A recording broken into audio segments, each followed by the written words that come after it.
स्वामिन्नमस्ते नतलोकबन्धो कारुण्यसिन्धो पतितं भवाब्धौ मामुद्धरात्मीयकटाक्षदृष्ट्या ऋज्व्यातिकारुण्य सुधाभिवृष्ट्या स्वामिन्नमस्ते स्वामिन्नमस्ते स्वामिन्नमस्ते स्वामिन्नमस्ते। यत्कीर्तनं यत्स्मरणं यदीक्षणं यद्वन्दनं यत्श्रवणं यदर्हणं लोकस्य सद्यो विधुनोति कल्मषं तस्मै सुभद्रश्रवसे नमो नमः। विचक्षणाय चरणोपसाधनात् संगं व्युदस्योभयतोऽन्तरात्मनः विन्दन्ति हि ब्रह्मगतिं गतक्लमाः तस्मै सुभद्रश्रवसे नमो नमः। तस्मै सुभद्रश्रवसे नमो नमः। तस्मै सुभद्रश्रवसे नमो नमः। जय गुरु जय गुरु जय गुरु।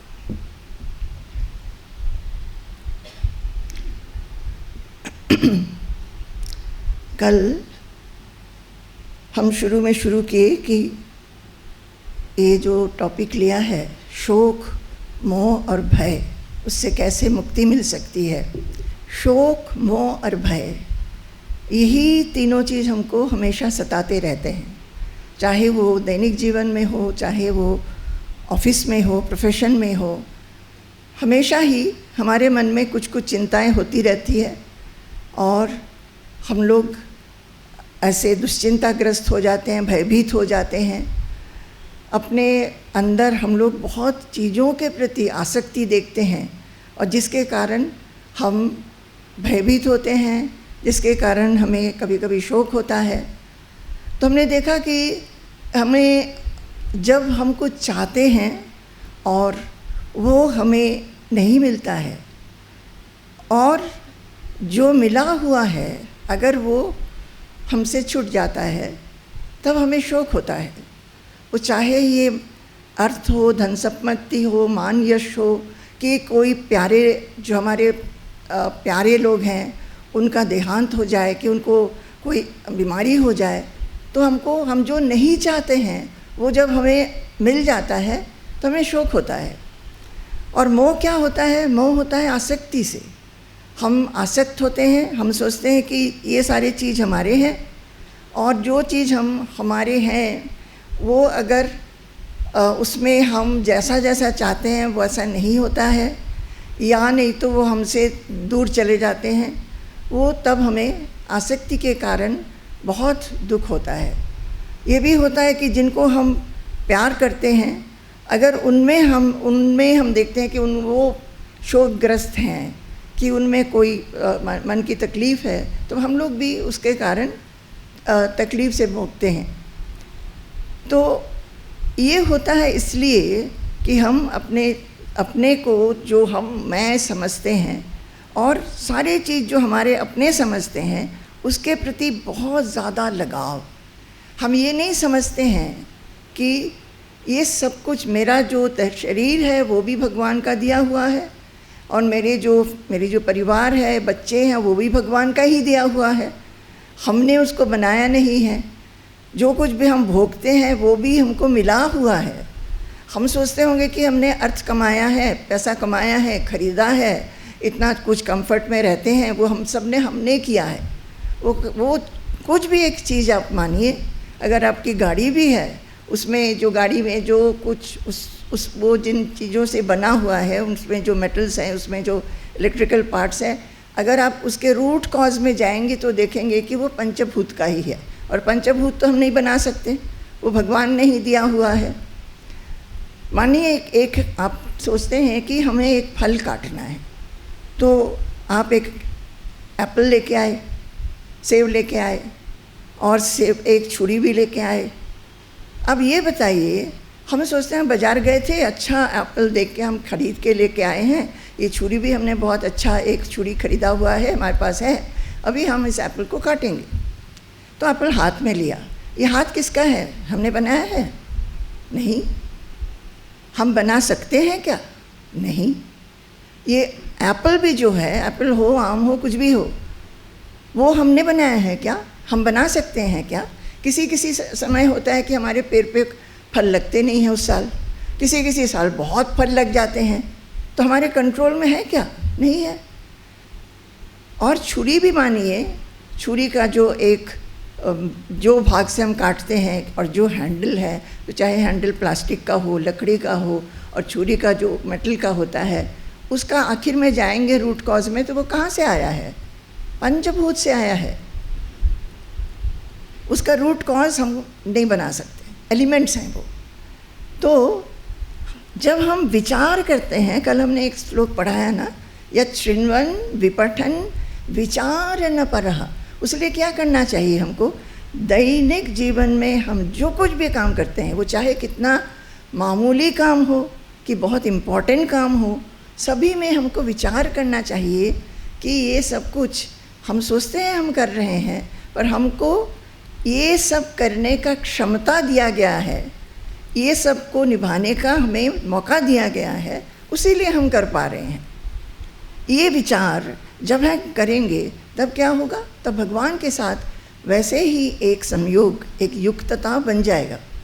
सोचते सोचते ये सोच हम करते नहीं हैं। हम लोग में हमेशा ये मैं हमने किया है, अभी सब। And I think that is very common. जैसे हम बचपन से तो वही सीखे आ रहे हैं। बचपन से किसी ने हमें ये नहीं सिखाया कि कुछ भी काम करते हुए ये सोचो कि ये हमारा नहीं है, हम नहीं कर रहे हैं, ये भगवान का दिया हुआ, ये किसी ने सिखाया ही नहीं। तो इतने सालों तक जो एक दूसरे अभ्यास से हम बड़े हुए हैं, अब इसको ज्ञान के अभ्यास में अगर हम रूपांतरित करना चाहते हैं तो उसमें थोड़ा सा टाइम लगेगा, पर इसको हम कर सकते हैं। जब हम अभ्यास करते रहेंगे तब क्या होगा, धीरे धीरे तब ये बात मन में बैठ जाएगा। और भय किस लिए होता है? भय भी इसीलिए होता है कि खोने का डर। या तो हम जो कुछ भी चाहते हैं उसको खोना है, खोने का डर होता है। मानिए पैसे बहुत हमने चाहा था कि पैसे कमाएं, तो पैसे भी कमाएं, तब क्या होता है, उसको खोने का डर होता है। और जो कुछ भी है, अगर आप हेल्दी हैं तो हेल्थ का डर रहता है कि हेल्थ ख़राब ना हो जाए। और दूसरा है, जो हम नहीं चाहते हैं वो अगर हो जाए उसका डर होता है। तो डर हर चीज़ से है। अगर मिला हुआ चीज़ है तो भी डर है, तो भी एंग्जाइटी है, और नहीं मिला है उसमें भी डर रहता है कि अगर हमको कुछ ऐसा कुछ हो जाए जो हमको नहीं देखना नहीं चाहिए, उससे डर होता है। वो हमने कल एक आपको एग्ज़ाम्पल बताया था कि एक स्वामी जी के डिसाइपल हैं, वो बता रही थी कि स्वामी जी माँ बहुत डर में रहते हैं, बहुत एंग्जाइटी में रहते हैं कि अब सब कुछ ठीक है, everything is going on all right. अब डर लगता है कि कुछ अगर ऐसा ऐसा हो जाए तब क्या होगा, उसका डर।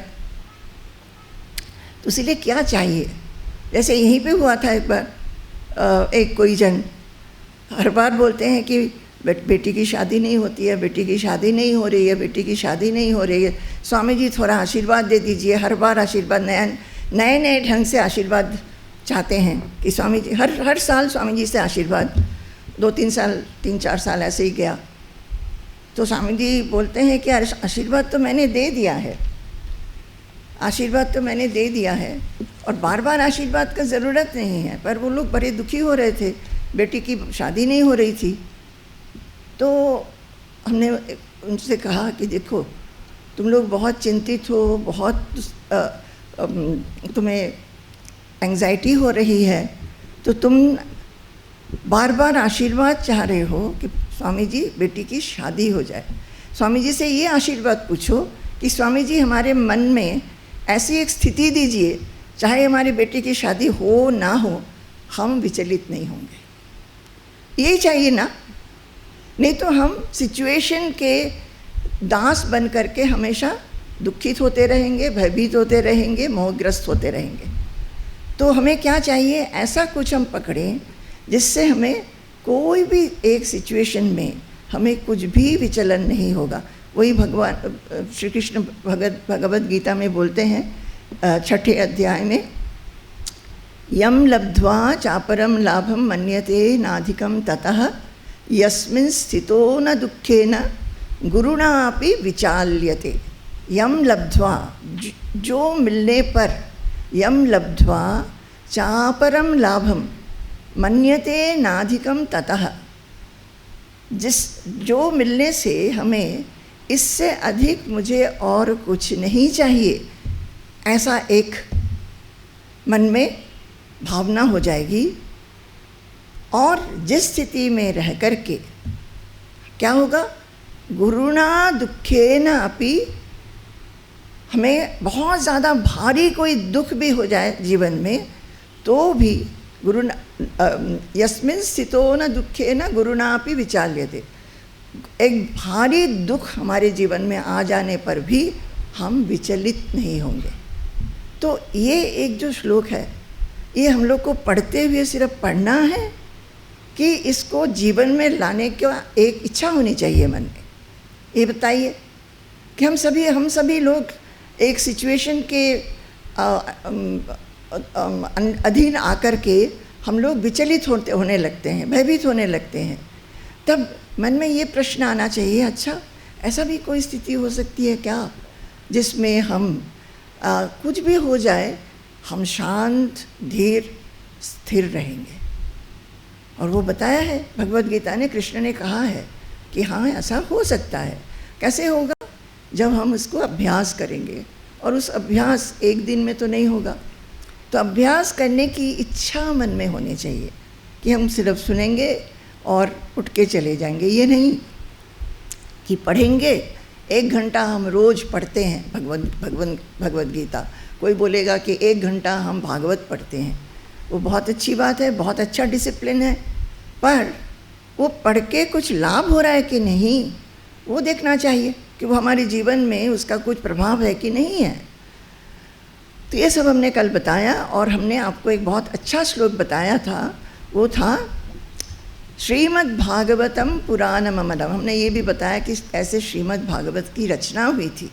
वेद व्यास ने सोचा कि महाभारत रचना करते हैं, इससे सबका बहुत कल्याण होगा, क्योंकि वेद वगैरह सब तो नहीं पढ़ सकते हैं, स्त्रियां नहीं पढ़ सकते, शूद्र लोग नहीं पढ़ सकते, पतित लोग नहीं पढ़ सकते।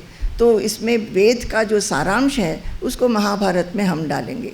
चारों पुरुषार्थ के बारे में, पुरुषार्थ पता है ना, हमारे मनुष्य जीवन में 4 उद्देश्य है। क्या क्या है, धर्म अर्थ काम मोक्ष।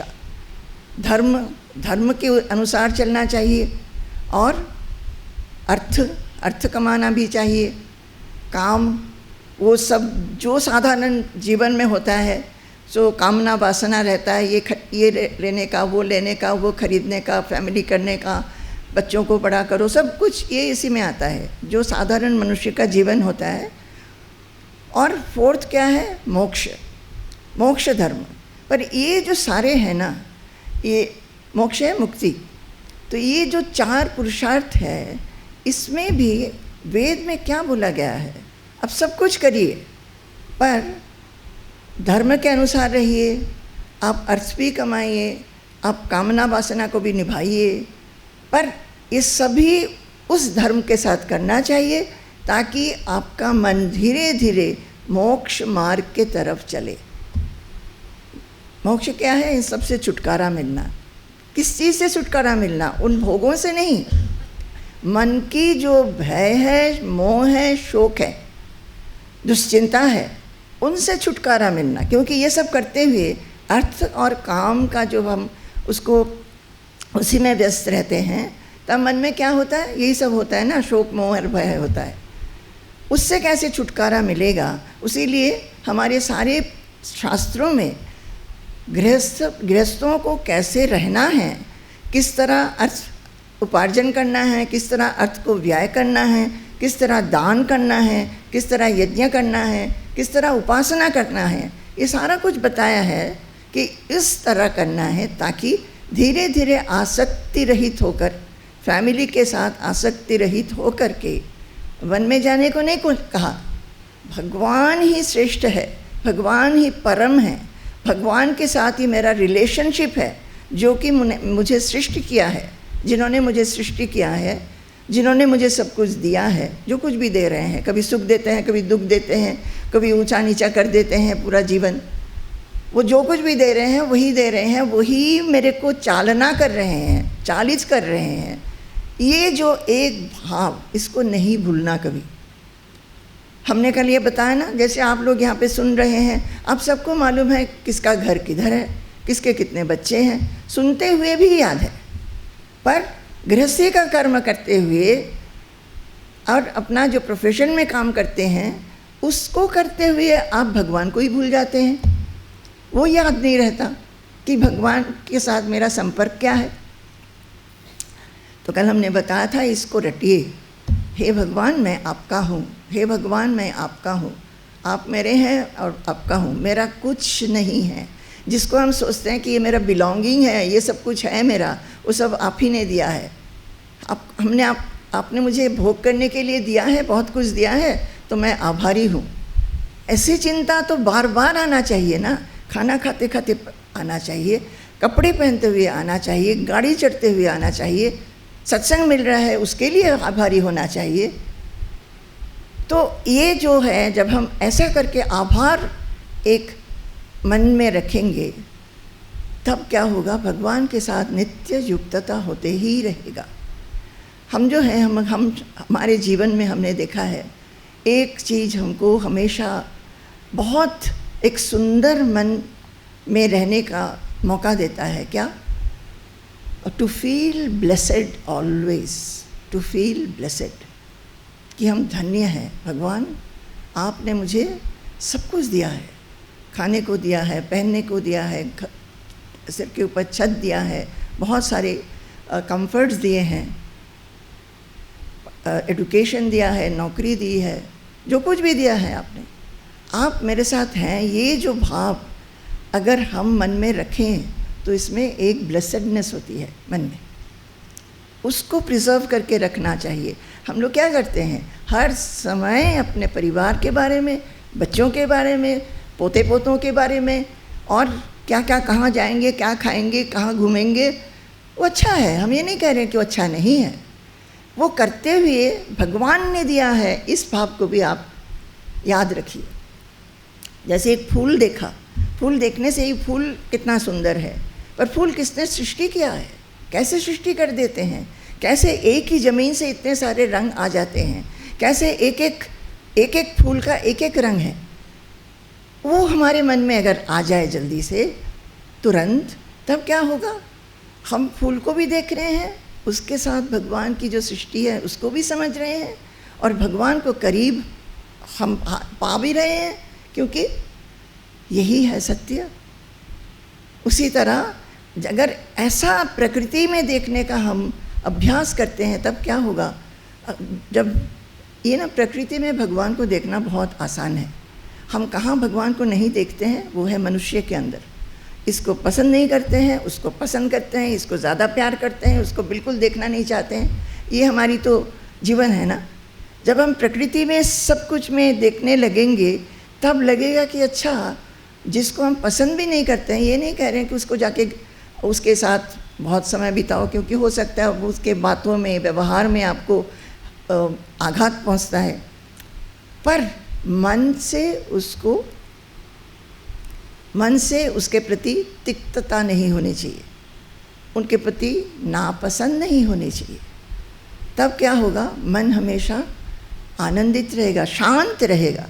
नहीं तो क्या होता है, जिसको हम पसंद नहीं करते हैं उसके साथ अगर हमको व्यवहार करना पड़ता है कि करा है कि किया भी नहीं है, उसको देखने से ही मन में बहुत सारी यादें आ जाती है कि उसने मेरे को उस दिन ये वो बोला था, उसने मेरे को ऐसा किया था ये, और वो उन भावों से क्या होता है, अपने मन में डिस्टर्बेंस हो जाती है, मन अशांत हो जाता है।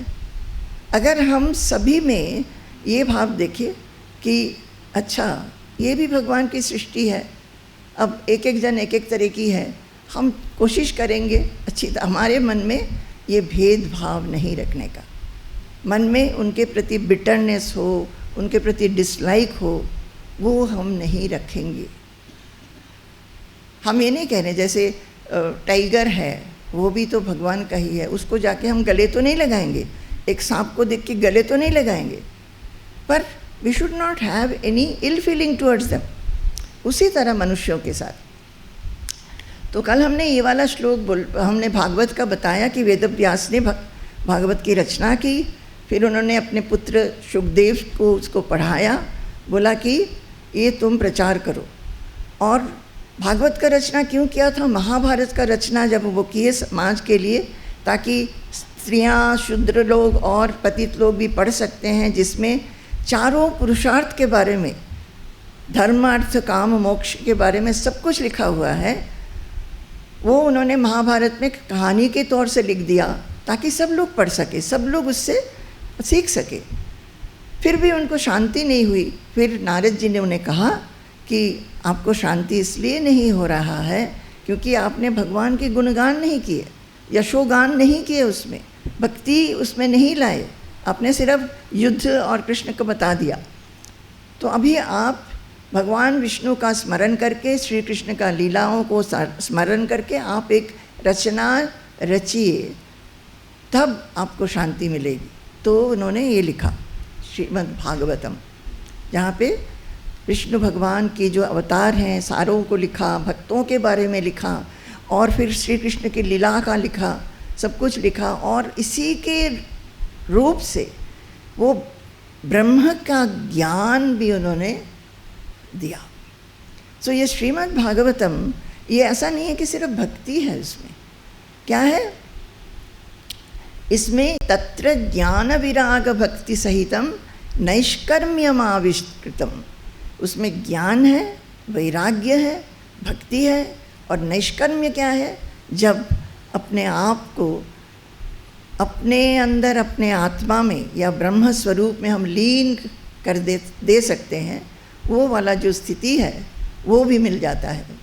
और बोला है कि तच्छृण्वन् विपठन् विचारण परः भक्त्या विमुच्येन नरः।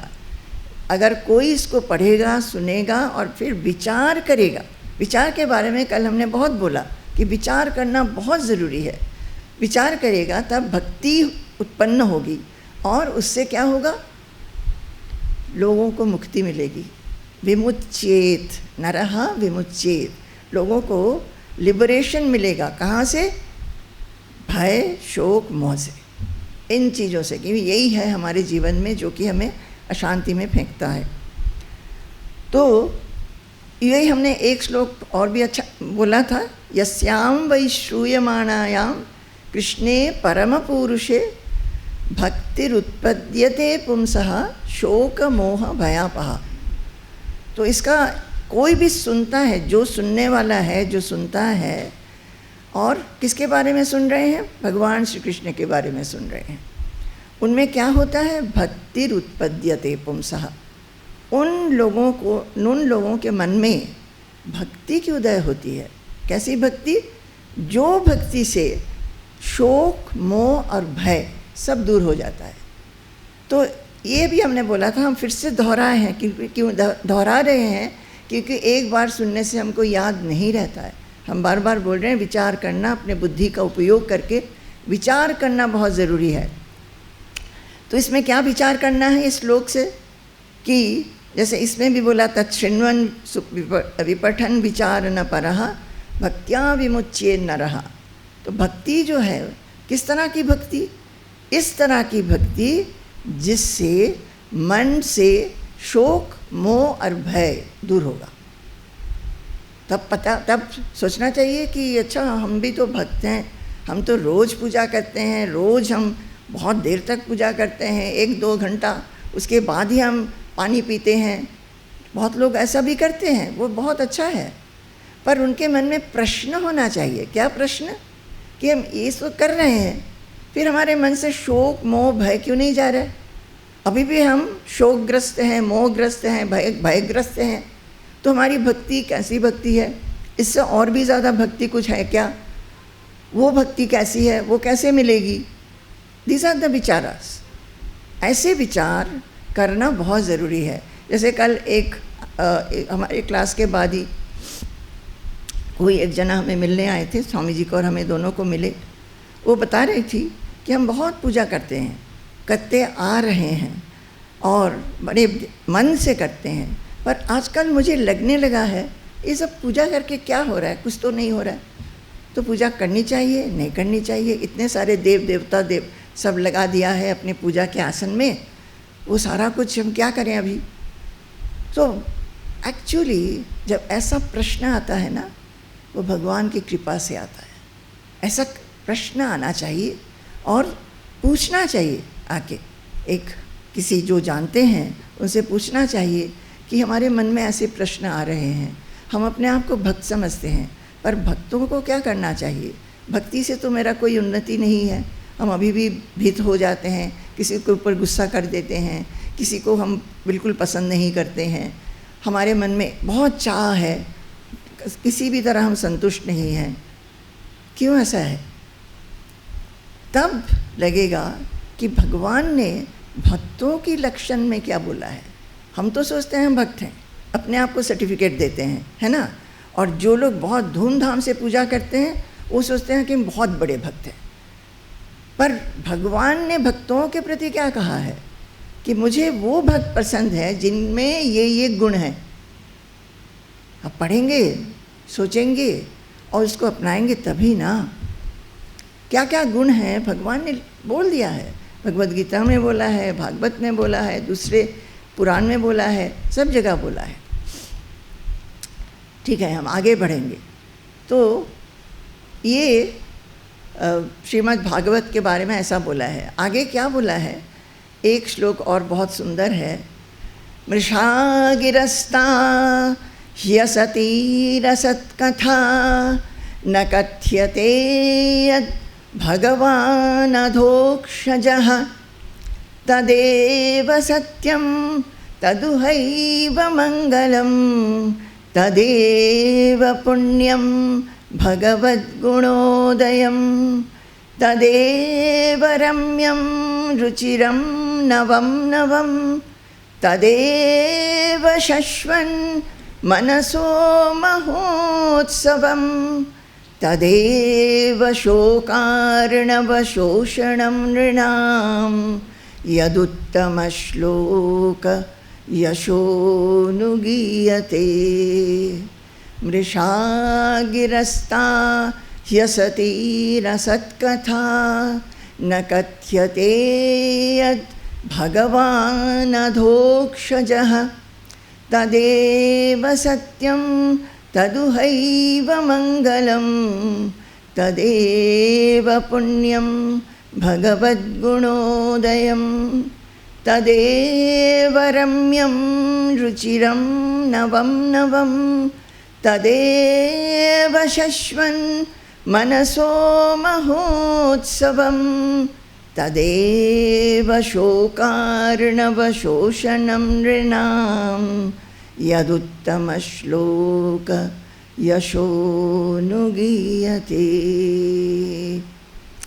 मृषा गिरस्ता ह्यसती रसत्कथा न कथ्यते यद् भगवान् अधोक्षजः।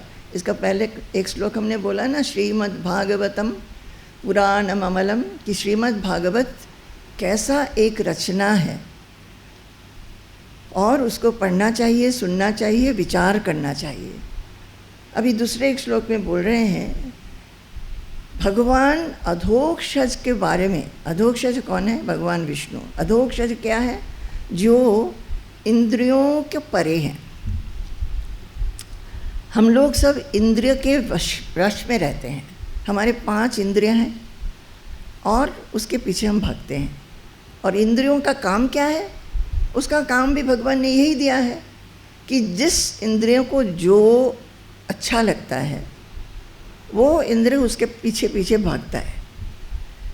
जैसे हमारे कान सुनने को चाहता है, आँख देखने को चाहता है, फिर जो नाक है वो सूंघने को चाहता है, जीभ जो है वो टेस्ट करने को चाहता है, और त्वक जो हमारा त्वक होता है, चमड़ा, वो हमेशा स्पर्श करने को चाहता है। और ये इंद्रियां क्या करती है, हर एक चीज़ों में जाती है। जाने से मन का काम क्या होता है, मन भी उसके पीछे पीछे भागने लगता है। अगर मन वश में नहीं है तो क्या होता है, मन जो इंद्रियों के पीछे भागता है और मन उस इंद्रियों के पीछे भाग भाग के उसी के वश में आ जाते हैं, तब जैसे कोई एक समुंदर में नाव डूब जाता है उसी तरह होता है। इंद्रियों क्या करते हैं, पूरा भुला देता है। ये भगवद गीता में श्लोक है ना, अपने कईयों ने तो ज़रूर पढ़ा होगा। ध्यायतो विषयान पुंसः संगस्तेषूपजायते संगात् संजायते कामः कामात् क्रोधोऽभिजायते क्रोधाद् भवति सम्मोहः सम्मोहात् स्मृतिविभ्रमः स्मृतिभ्रंशात् बुद्धिनाशो बुद्धिनाशात् प्रणश्यति। तो इसको ध्यायते विषयान पुंसः संगस्तेषूपजायते, जब एक एक इंद्रिया एक एक विषय को देखते हैं, एक एक ऑब्जेक्ट को देखते हैं, तो उसको सोचने लग जाता है, वो मुझे चाहिए, वो मुझे चाहिए। जैसे खाने की कोई वस्तु है तो हम उसको सोचते रहते हैं, तो उसमें लगाव हो जाता है। जो कुछ भी चीज़ हमें चाहिए उसके पीछे हम फिर भागने लगते हैं। संगात संजायते कामः, तो एक चीज़ है, उसको इंद्रिय उसके पीछे भाग गया, उसको देख के मन से उसको सोचने लगा। संगात संजायते कामः, सोच सोच के उसमें एक बहुत ज़्यादा लगाव हो गया कि ये मुझे चाहिए। तब एक इच्छा उसमें आ जाती है, संजात संजायते कामः, कामना मन में आ जाता है कि वो मुझे ज़रूर लेना है। कामात् क्रोधोऽभिजायते, अब काम से क्या होता है, जब हमको कुछ चीज़ लेनी है, अपने को अपना हमें चाहिए, हम सोचने लगते ये तो मुझे ज़रूर चाहिए, वो अगर नहीं मिला तो क्या होता है, क्रोध होता है, दुख होता है, किसी ना किसी को हम दोष देने लगते हैं कि तुम्हारे लिए नहीं हुआ, इस कारण नहीं हुआ, ये सिचुएशन के लिए नहीं हुआ, तो मन अशांत हो गया। कामात् क्रोधोऽभिजायते क्रोधाद् भवति सम्मोहः, सम्मोह क्या, डिल्यूशन हो जाता है, मन में मोह हो जाता है। क्रोध होता है तो मन एकदम उस क्रोध के अग्नि में जलने लगता है। किसको क्या बोल, हम किसी किसी को दोष देते हुए बहुत कुछ बक जाते हैं, कुछ ना कुछ लोगों को आघात कर देते हैं। तो क्रोधाद् भवति सम्मोहः, हम भूल जाते हैं कि क्या हमें उचित है, नहीं उचित है। सम्मोहात् स्मृतिविभ्रमः, और जब हम ऐसे ही करके क्रोध के वश में आ जाते हैं, एकदम भूल जाते हैं कि हम कौन हैं, क्या मुझे करना चाहिए, नहीं करना चाहिए। स्मृतिभ्रंशात् बुद्धिनाशः, फिर बुद्धिनाश हो जाता है। बुद्धिनाशात् प्रणश्यति, और बुद्धिनाश हो जाने से क्या होता है, प्रणश्यति। प्रणश्यति का अर्थ ये नहीं है कि आप मर जाओगे, अपने आप को भूल गए। अपने आप, मेरा जो एक शांत स्थिर आत्मा है जिसमें हम हमेशा शांत रह सकते हैं, वही भूल जाते हैं। हम क्रोध के वश में आकर के काम करने लगते हैं। तो ये हुआ जब हम क्रोधित हो जाते हैं। तो इसमें बोल रहे हैं कि मृषा गिरस्ता ह्यसतीरस्कत असत कथा न कथ्यते यद भगवान अधोक्षजः। अधोक्षज नाम से ही हमने ये सब बोलना शुरू किया। जो इंद्रियों के वश में नहीं है, भगवान विष्णु हो, आत्मा हो। भगवान विष्णु कौन है, वो आत्मा ही है। भगवान विष्णु ये नहीं कि वो, कल हमने बताया ना, विष्णु का अर्थ क्या है, अतति व्याप्नोति इति विष्णु, जिसकी व्याप्ति है, जो सर्वव्यापी है। भगवान सर्वव्यापी है। अब भक्त लोग अपने मन से जैसा जैसा मूर्ति वो पसंद करते हैं वैसा मूर्ति लेके हम पूजा करते हैं। आप देखिए ना, कोई भी देव देवी का मूर्ति हो कितने तरह का बनता है, कितने भाव के, कितने देखने में वही हुए, दुर्गा है कि काली है कि कृष्ण है। जन्माष्टमी में आजकल वो बहुत सब छोटे वो आता है ना, वो AI से बना होगा, छोटे छोटे शॉर्ट्स एंड रील्स आते हैं। कृष्ण के कितने कितने रूप हैं, सब देख के खुशी होती है। गणेश जी के कितने छोटे छोटे रूप हैं, भक्तों ने बनाया है, हमको ये देखने को मन है, इसलिए हमने एक मूर्ति के रूप से उसको प्यार करने लगते हैं। क्योंकि हम देहधारी हैं तो हमको कोई भी देह बनाने से, उस रूप में देखने से हमें अच्छा लगता है। पर है कौन वो? अलग नहीं है। ये नहीं कि श्री कृष्ण जो है, विष्णु है, शिव जी हैं, गणेश है, दुर्गा जी हैं कि काली जी हैं, कोई एक से अलग नहीं है। उनका सत्ता क्या है? सर्वव्यापी हैं वो, हर समय है, हर जगह है, हमारे अंदर हैं। ये भाव को जगाना बहुत ज़रूरी है। हमेशा हम लोग पूजा करते हैं बाहर पूजा करते हैं, उसी से संतुष्ट होते हैं। पर हमें क्या करना चाहिए? उसी मूर्ति को अंदर में स्थापन करो। फिर क्या होगा? जब हम पूजा से उठ भी जाएंगे तब उनको साथ में लेके घूमेंगे, वो हमसे दूर नहीं होंगे। जिस भगवान को हमने पूजा किया है उसको साथ लेके हम घूमते रहेंगे। ये भावनाएं हमारे ये शास्त्रों में बताया है कि हर काम को पूजा समझो, हर एक भावना को पूजा समझो। ये हमको हमारा ये उचित कर्म है। तो अधोक्षज क्या है? भगवान विष्णु जो कि इंद्रिय के परे हैं। इंद्रियों से हम लोग जो आम मनुष्य हैं वो क्या इंद्र के अधीन है? वो इंद्र के अधीन नहीं है। तो मृषा गिरस्ता ह्यसती रसत कथा, जो असती क्या है? असत, ये जो कोई भी शब्द जो भगवान के बारे में नहीं है वो क्या है? वो असत है और उसका कोई वैल्यू नहीं है। तो ये भागवत का श्लोक है ना, तो बोल रहे हैं, एक तो बोला कि ये ऐसा एक रचना है जिसको पढ़ने से, सुनने से, विचार करने से आपको ज्ञान, वैराग्य और भक्ति होगी आपको। और बोल रहे हैं कि ऐसा जिस रचना में भगवान की बात नहीं है वो असत है, वो फॉल्स है, अनट्रू है, उसका कोई वैल्यू ही नहीं है।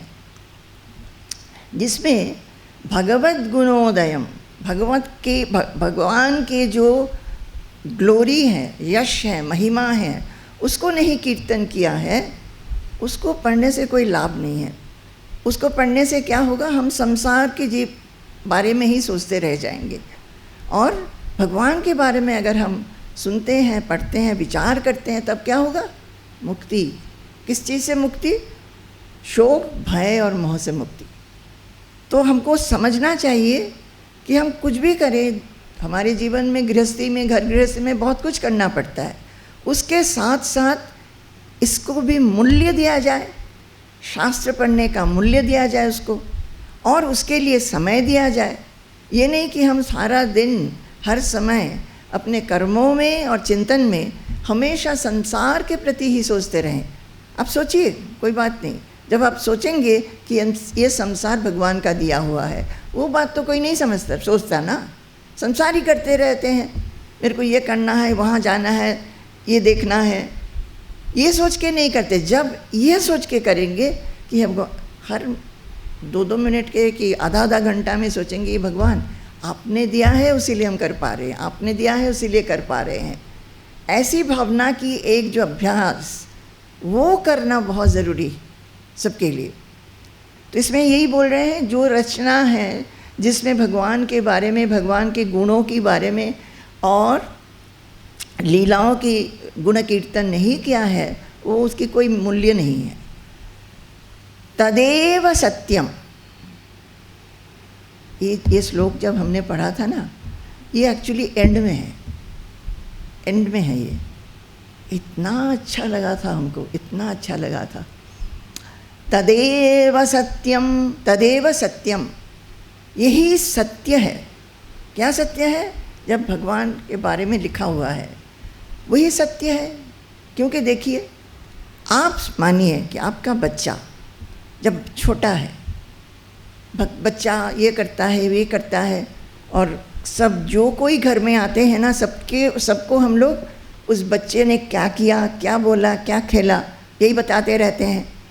पूरा मन हमारा बच्चों में घुसा रहता है। तो जब वो बड़ा हो जाता है, उसका मानिए आप कहानी लिख रहे हैं बच्चे की, पर वो कहानी शाश्वत होता है क्या? नहीं, शाश्वत नहीं होता है। वो जब बड़े होते हैं उनका कुछ कुछ, हर एक की कहानी एक जैसा, थोड़ा बहुत इधर उधर।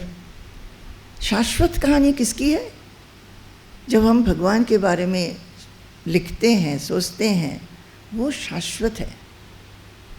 जैसे भगवान श्री कृष्ण का सोचिए, युग युग तक बाल लीला उनका जो है वही है, उसमें सब आनंद करते हैं। हमारे बच्चों की बाल लीला अगर हम लिखें, वो कहाँ रहेगा?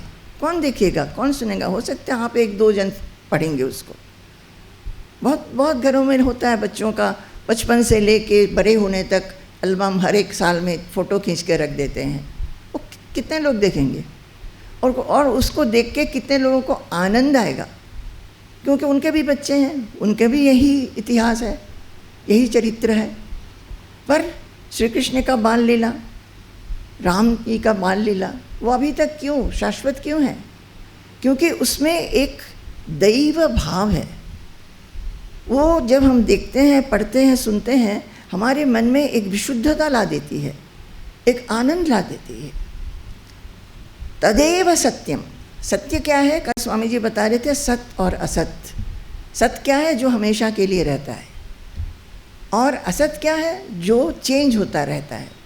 और हमारी जो धरती है, पृथ्वी है, हमारी देह को लेकर मन, बुद्धि, सब कुछ चेंज हो जाता है। चेंज क्या नहीं होता है? Even this earth is changing every moment. उसीलिए संसार बोलते हैं, संसरति इति संसारः।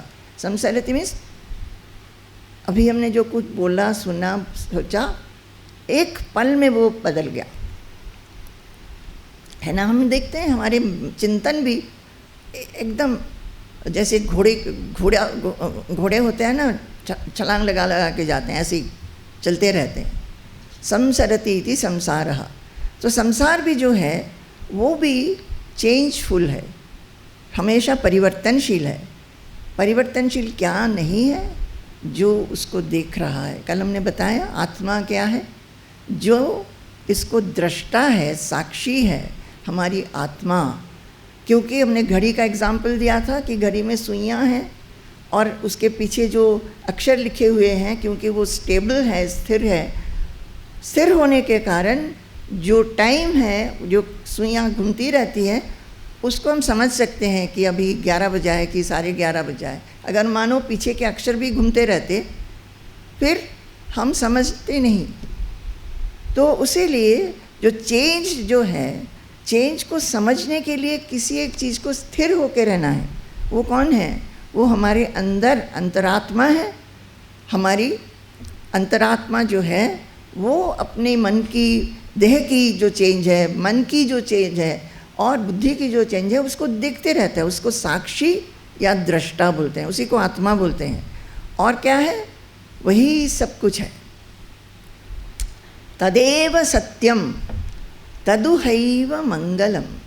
जब हम भगवान के बारे में सुनते हैं, पढ़ते हैं, वो सारा कुछ वर्ड्स, इसमें रचना के बारे में बताया है, तो ये जो शब्द हैं भगवान के बारे में, उनकी यशोगाथा, उनकी जयगान, उनकी जो जो लीलाएं, ये सभी मंगल है, ऑस्पिशियस। तदेव पुण्यम, और वही पुण्य है। तदेव रम्यम रुचिरम नवम नवम, और वो बहुत सुंदर है, रम्य है। वही हम बता रहे थे ना, जैसे कोई भी आप पढ़ें, श्री कृष्ण का बाल लीला पढ़ें कि आगे पढ़ें, आप देखेंगे कि वो इतना सुंदर है। बार बार पढ़ेंगे तो बार बार अच्छा लगेगा, बार बार सुनने को मन करेगा। तदेव रम्यम रुचिरम नवम नवम, और रुचिरम टेस्टी, उसका स्वाद ले सकते हैं। और सिर्फ टेस्टी क्या है, नवम नवम, हर बार वो नए नए टेस्ट का उत्पादन करते हैं। जैसे मानिए रसगुल्ला, हमको पता है कि रसगुल्ला कैसा होता है, एक बार किसने खा लिया है। चीनी कैसी है, हाँ चीनी में मिठास होता है, ऐसा नहीं है। इसमें हर बार इसको पढ़ेंगे तो नया नया रस मिलेगा, नया नया मिठास मिलेगा। तदेव रम्यम रुचिरम नवम नवम, तदेव वही है शश्वत मनसो महोत्सवम। तदेव मनसः शश्वत महोत्सवम, मन के लिए वो क्या है, शाश्वत महोत्सव है। समझे क्या बोल रहे हैं, मन के लिए महोत्सव है। जैसे महोत्सव अभी दुर्गा पूजा हुआ, काली पूजा हुआ, सब लोग उसके तरफ देख रहे थे ना, मनाएंगे, दीपावली मनाएंगे। जब उत्सव होता है, ये उत्सव नहीं महोत्सव है, और उत्सव खत्म हो जाता है, फिर हम दूसरे उत्सव के लिए देखते रहते हैं कि कब दूसरा उत्सव है। ये है शाश्वत महोत्सवम, नित्य महोत्सव, ये कभी ख़त्म नहीं होता है। ये हमेशा के लिए मन को उत्सवमय कर देता है। तो वो हमको चाहिए कि नहीं चाहिए, आप लोग नहीं चाहते हैं, वही बात है, आप नहीं चाहते हैं। आप लोग जैसे स्वामी जी बोलते हैं, अच्छा उस दिन हमें बोल रहे थे ब्रेकफास्ट खाते हुए, माँ बता सकते हो, इतना इतना अच्छा हम बताते हैं, लोग क्यों नहीं लेते हैं। तो हम बोले आप बताइए, तो बोले चाहते नहीं हैं, चाहते नहीं हैं। वो 2 किलो सोना लेके खुश हैं। हम बोले तुमको, हम बोल रहे हैं कि तुम्हें हम ऐसा पद दिखा रहे हैं, मार्ग दिखा रहे हैं जिससे तुम्हें 200 किलो सोना मिल जाएगा, तो भी नहीं जाते हैं, 2 किलो से ही खुश हैं। तो तदेव सत्यम रुचिरम नवम नवम, तदेव शश्वन मनसो महोत्सवम। मन में ना एक महोत्सव होता है, उसीलिए कभी भी नहीं लगता है कि उत्सव नहीं है, उत्सव नहीं है। तब लगेगा ये नहीं कि हम उत्सव नहीं मनाएंगे, उत्सव मनाएंगे। जैसे हम लोग भी उस दिन दीपावली मनाए ना, और हमारे अरविंदन ने एक छोटा सा वीडियो भी बना दिया, आपने देखा है, कई लोगों ने देखा होगा। तो उसमें सब लोग बहुत खुश हुए कि स्वामी जी भी वो फुलझड़ी कर रहे हैं, माँ भी फुलझड़ी कर रही हैं, और कितने खुश हो रहे थे हम। पर बात यह है कि वह खुशी हमेशा होना चाहिए ना, ख़त्म क्यों होगा। हमेशा होना चाहिए कि ये आनंद कैसे रखा जाए, कैसे हर समय आनंदित रहा जाए, कैसे हर समय संतुष्ट रहा जाए, ये होना चाहिए। मनसो शश्वत महोत्सवम, तदेव शोकार्णवशोषणम नृणाम। और यही है, तदेव वही है, शोकार्णवशोषणम, शोक का जो सागर है जिसमें हम लोग हमेशा डूबते हैं, निकलते हैं, डूबते हैं, निकलते हैं। आप सोचिए ना, एक दिन का बात आप देखिए, एक दिन का आप डायरी लिखिए, कितना बार मन दुखित हो जाता है, डिसअपॉइंटेड हो जाता है, फिर से थोड़ा उत्साहित हो जाता है, फिर से थोड़ा सा खराब हो जाता है। और किस चीज़ से, लोगों से, सिचुएशन से, आपके मन की भावना से, फ्यूचर को सोच सोच के ये होता ही रहता है। शोकार्णवशोषणम नृणाम, लोगों के लिए ये शोकार्णवशोषणम है, जो शोक का सागर है उसको एकदम सुखाएगा, एकदम सुखाएगा। क्या, यद उत्तम श्लोक यशोनुगीयते, ऐसी रचना जो कि भगवान की यश महिमा, उनकी कीर्ति, उनकी लीला गाती रहती है, ऐसे रचना को जब हम पढ़ते हैं तब ये सब होता है। तदेव सत्यं तदुहैव मङ्गलं तदेव पुण्यं भगवद्गुणोदयं तदेव रम्यं रुचिरं नवं नवं तदेव शश्वन् मनसो महोत्सवं तदेव शोकार्णवशोषणं नृणां यदुत्तमश्लोक यशोनुगीयते।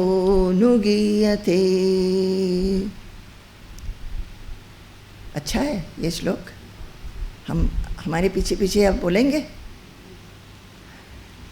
मृषा गिरस्ता ह्यसतीरसत्कथा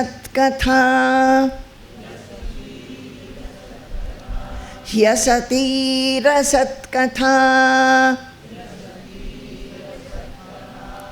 न कथ्यते यद् भगवान् अधोक्षजः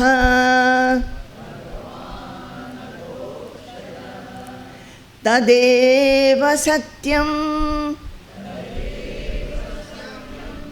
तदुहैव मङ्गलं तदेव पुण्यं भगवद्गुणोदयं तदेव रम्यं रुचिरं नवं नवं तदेव शश्वन् मनसो महोत्सवम् तदेव शोकार्णव शोषणं नृणां यदुत्तमश्लोक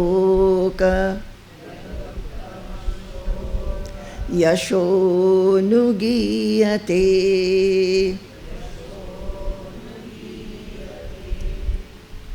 ठीक है। तो अभी हम देखेंगे कि भागवत में कैसा करके ये भागवत का शुरू किया है। ये ना हमने बताया कि वेदव्यास जी ने रचना किया और फिर उन्होंने अपने पुत्र को ये पढ़ाया, इसलिए कि वो उनके जो पुत्र हैं वो शुरू से ही ब्रह्म ज्ञान के पीछे, वो हमेशा वो बचपन से ही वैरागी होके चल दिए और ब्रह्म ध्यान में रहते थे। तो वेदव्यास जी को लगा कि इसको अगर यही समझाएंगे जो कि ब्रह्म में लीन हैं, उनको भी भगवान की लीलाएं कितना पसंद है, कितना अच्छा लगता है, कितना मधुर है, उनके लिए भी अगर वो समझाते हैं तब सबको लगेगा कि भगवान की ये लीलाएं हम भी सुने। तो इसीलिए उन्होंने उनको समझाया। तो उसमें इसको ऐसा करके शुरू किया है। अच्छा, एक श्लोक और है, इसमें बोलते हैं श्रीमद् भागवताख्योऽयं प्रत्यक्ष कृष्ण एव हि स्वीकृतोऽसि मया नाथा मुक्त्यर्थं भवसागरे। श्रीमद् भागवताख्योऽयं प्रत्यक्ष कृष्ण एव हि, ये श्रीमद् भागवत के रूप में ये जो पुस्तक है, रचना है, ये प्रत्यक्ष कृष्ण है। समझे? इस किताब में ये बोला जा रहा है, इसको एक रचना मत समझिए, इसको प्रत्यक्ष कृष्ण ही समझिए। स्वीकृतोऽसि मया नाथा मुक्त्यर्थं भवसागरे, और भवसागर से छुटकारा पाने के लिए हम इसका शरण लेते हैं।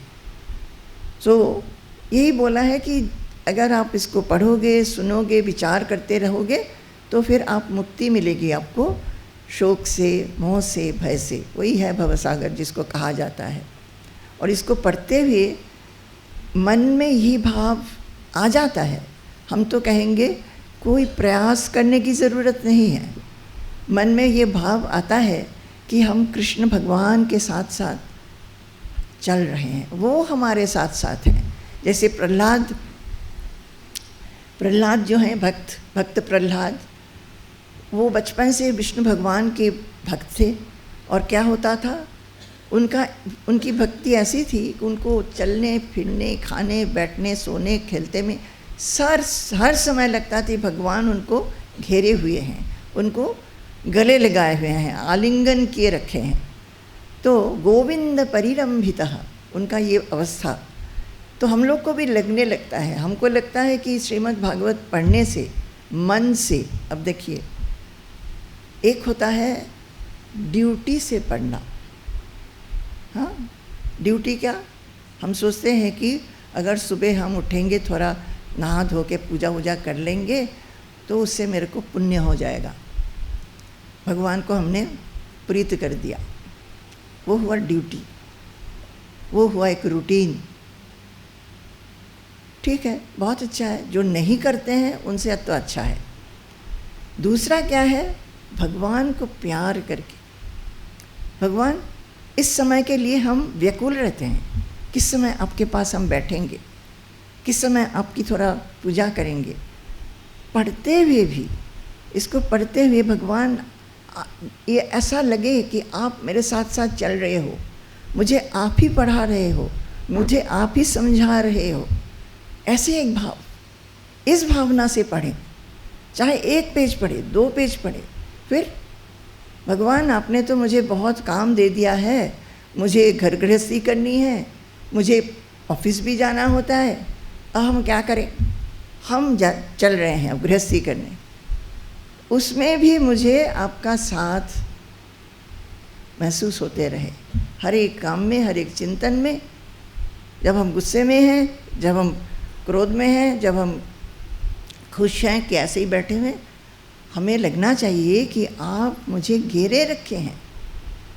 जब हम व्याधिग्रस्त हैं, कि जब हम बहुत स्वस्थ हैं, हर समय मुझे लगना चाहिए कि आप मेरे को घेरे बैठे हुए हैं। तो ये जो है, इसमें बोल रहे हैं कि श्रीमद् भागवताख्योयम प्रत्यक्ष कृष्ण एव ही, इसको हाथ में लेते हुए लगना चाहिए कि हम भगवान कृष्ण को पकड़े हैं।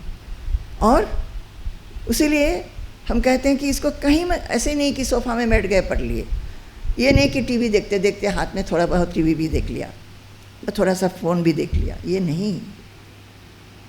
अपने बच्चों की देखभाल करते समय, जैसे एक माँ है, जो छोटे छोटे बच्चे होते हैं, उनके माँओं को कुछ भी समय और कुछ सोचने का समय ही नहीं होता है। उसी तरह जब ऐसा प्यार आएगा ना, तब लगेगा कि हाँ, तब ये सारा मोह चला जाएगा। तब भगवान ने जो कुछ भी दिया है, घर गृहस्थी का काम कि कुछ भी काम, जो कुछ भी काम है, लोगों के अलग अलग काम होते हैं, करना ही होता है, वो सब करते हुए भी लगेगा कि आपके साथ जो मेरा संपर्क है वो सबसे ऊंचा है। तो इसमें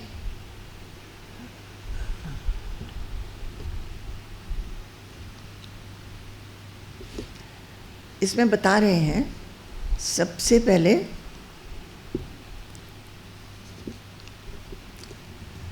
जन्माद्यस्य यतोऽन्वयादितरतः चार्थेष्वभिज्ञस्वराट् तेने ब्रह्महृदायादिकवये मुह्यन्ति यत्सूरयः तेजो वारिमृदां यथा विनिमयो यत्र त्रिसर्गो मृषा धाम्ना स्वेन सदा निरस्तकुहकं सत्यं परं धीमहि। इसको हम इतना नहीं समझाएंगे। इसमें ये कहा है कि जो जगत की सृष्टि स्थिति प्रलय सब होते हैं वो उन्हीं से हैं, और उस सत्यरूप परमात्मा का हम ध्यान करते हैं। सत्यम परम धीमहि धर्म प्रोज्झित कैतवोत्र परमो निर्मत्सराणां सतां वेद्यं वास्तवमत्र वस्तु शिवदं तापत्रयोन्मूलनं श्रीमद्भागवते महामुनिकृते किं वा परैरीश्वरः सद्यो हृद्यवरुध्यतेऽत्र कृतिभिः शुश्रूषुभिस्तत्क्षणात्। और ये बोला है कि ये द्वितीय श्लोक है, ये जो संत लोग हैं उनके लिए बहुत प्रिय हैं, जिनके मन में कोई द्वेष भाव नहीं है, उनके लिए बहुत प्रिय है। और इसमें जो कुछ भी लिखा है वो वेद्यम शिवदम बहुत ऑस्पिशियस है, मंगलदायक है, और उसी को सुनना बहुत ज़रूरी है, क्योंकि तापत्रयोन्मूलनम, ये श्रीमद् भागवत हमने बोला शोक मोह भय, और ये किस लिए होता है? तापत्रय से होता है। तापत्रय क्या है? जो हमें दुख देती है। ताप क्या होता है? ताप आप जानते हैं, गर्मी का ताप होता है। त्रय का अर्थ क्या है? तीन तरीके की ताप होती है संसार में, और जिसको कहा जाता है आधि दैविक, आधि भौतिक और आध्यात्मिक। आधि दैविक क्या है? आधि दैविक अभी इस बार हुआ ना, यहाँ पे दो बार फ्लड हो चुका। उसी तरह फ्लड है, अर्थक्वेक है, भूकंप है, फिर वो साइक्लोन्स आती हैं, वो टाइफून्स आते हैं, बहुत जैसे बिजली चमक के किसी का मरण हो गया। तो ये है आधि दैविक, जिसके ऊपर हम लोग कुछ नहीं कर सकते। नेचर की जो नेचर प्रकृति की इच्छा से जो होती है वो एक तापत है, माने उसमें किसी का कुछ नष्ट होता है ना, लोगों को लाइटनिंग से मर जाते हैं, जो फ्लड होता है कितने लोगों का घर चला जाता है, कितने लोग भूकंप से मरते हैं। तो ये आधि दैविक। आधि भौतिक क्या है?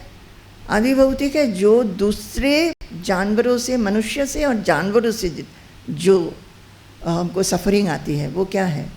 ऐसे कुत्ते ने काट दिया, सांप ने काट दिया, कि गाड़ी का एक्सीडेंट हो गया, प्लेन का क्रैश हो गया, ये होता है आधि भौतिक।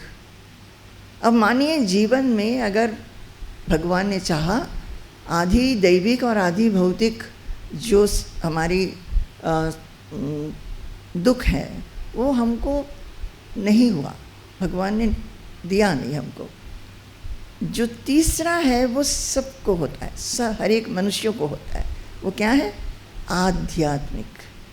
मन से, अपने मन के कारण जो दुख होता है, मन के कारण, और वही है ये शोक मोह और भय। मन के कारण देखिए, हमारे मन में बहुत गुस्सा है, हम कोई भी एक संदर्भ में हम लोग गुस्सा कर देते हैं। कभी होता है कि हम दूसरों का भलाई इतना नहीं सोचते हैं, नहीं सहन कर पाते हैं। किसी की भलाई होगी, दूसरे बच्चे ने अच्छा कर लिया, मेरा बच्चा अच्छा नहीं किया, तो मन में थोड़ा सा जेलसी हो जाता है, ईर्ष्या हो जाती है कि किसी ने एक अच्छी गाड़ी खरीद ली, हम नहीं खरीद पा रहे हैं, तो थोड़ा सा लगता है कि हमको नहीं मिला। फिर इम्पेशेंस होता है, हम धैर्य नहीं रख सकते हैं, टॉलरेट नहीं कर सकते हैं, किसी का सहन नहीं कर सकते हैं।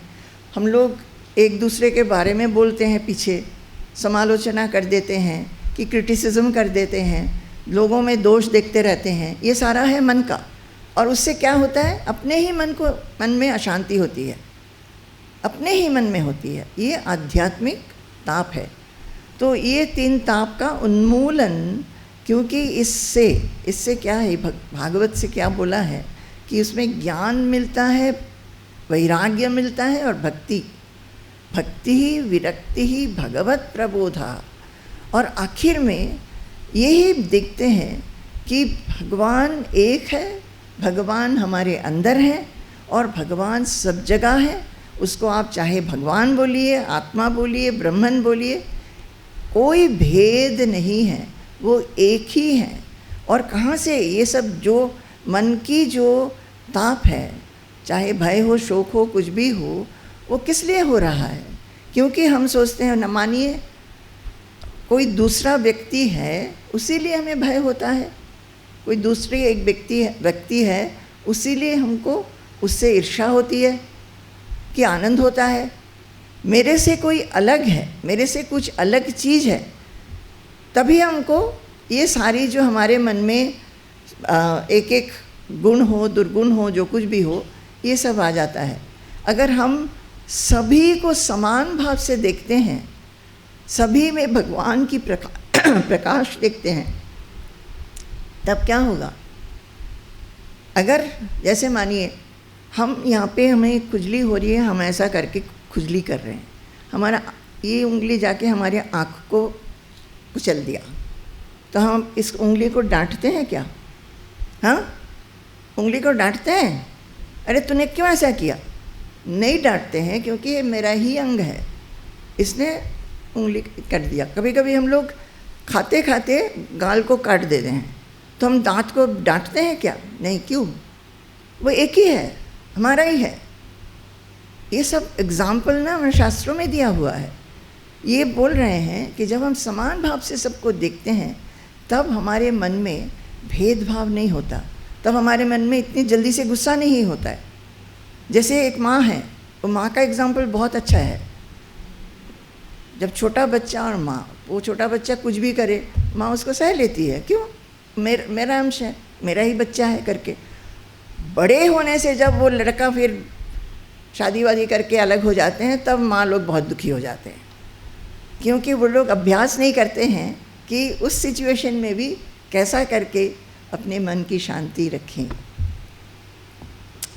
तो ये बोल रहे हैं, धर्म प्रोज्झित कैतवोत्र परमो निर्मत्सराणाम सताम वेद्यम वास्तवमत्र वस्तु शिवदम।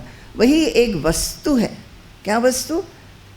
जो कुछ भी चेंज होता है वो वस्तु नहीं है। वस्तु किसको बोलते हैं संस्कृत में? वो है जो चेंज नहीं होता है, जो सत्य है, सत्य है। और वो शिवदम, वो ऑस्पिशियसनेस, मंगल को देता है, और वही वास्तव है, वो भी रियलिटी है। उसको जानना चाहिए, क्योंकि वह तापत्रय को उन्मूलनम, उन्मूलन क्या है? उन्मूलन का माने जानते हैं आप? उसको रूट से निकालता है।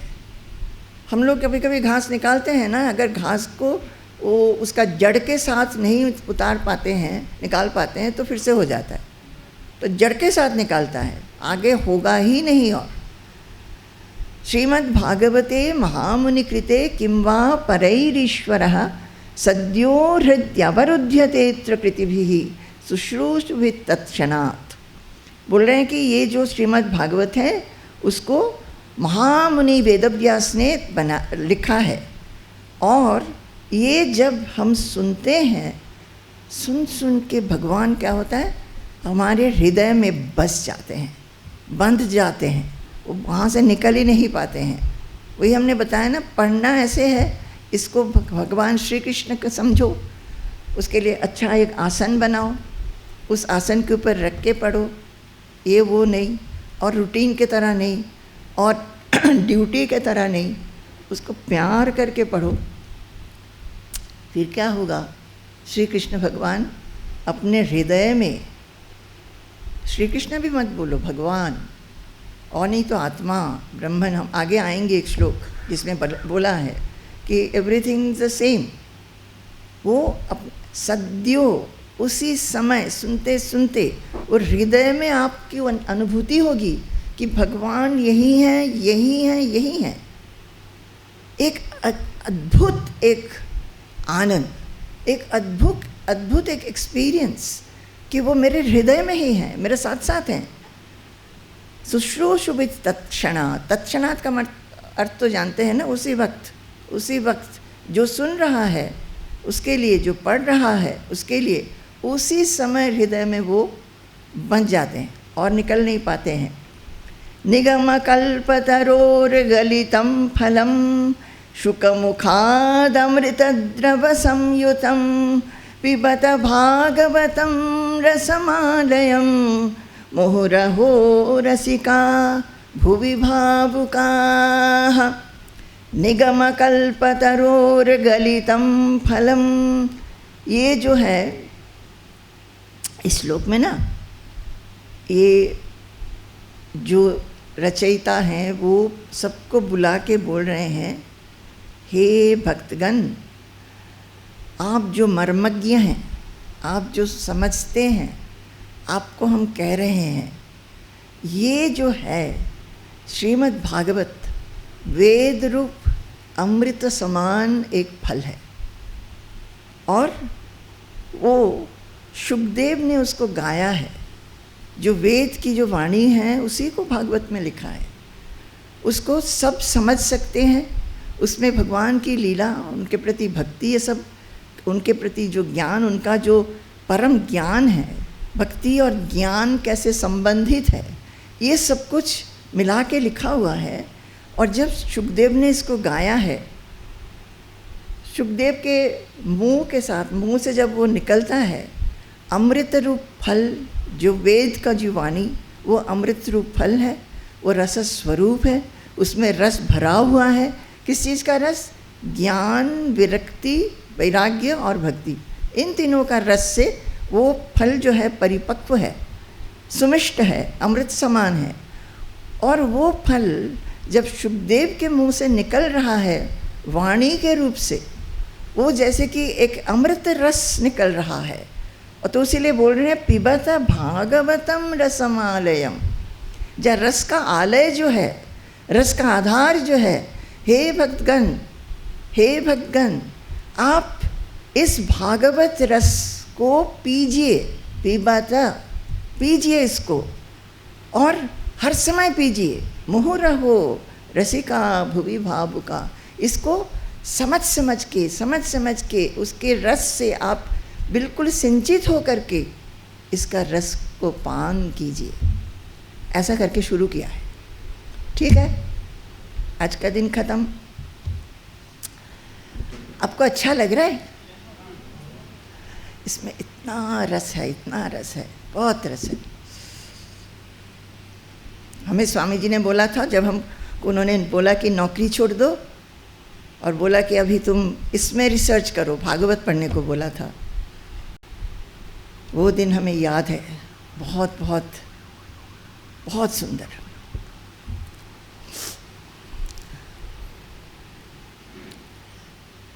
संपूर्णं जगदेव नंदनवनं सर्वेऽपि कल्पद्रुमाः गांगं वारि समस्तवारि निवहाः पुण्याः समस्ताः क्रियाः वाचः प्राकृतसंस्कृता श्रुतिशिरो वाराणसी मेदिनी सर्वावस्थितिरस्य वस्तु विषया दृष्टे परब्रह्मणि सर्वावस्थितिरस्य वस्तु विषया दृष्टे परब्रह्मणि।